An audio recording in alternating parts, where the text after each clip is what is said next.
सोममराति यतो निदहाति वेदः स नः पर्षदति दुर्गाणि विश्वानावेव सिन्धुम् दुरितात्यग्निः तामग्निवर्णाम् तपसा ज्वलन्तीम् भैरोचनीम् कर्मफलेषु जुष्टाम्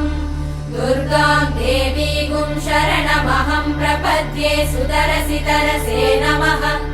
अग्ने त्वम् पारयानव्यो अस्मान् स्वस्तिभिरति दुर्गाणि विश्वा पूष्य पृथ्वी बहुला न उर्वी भवातोका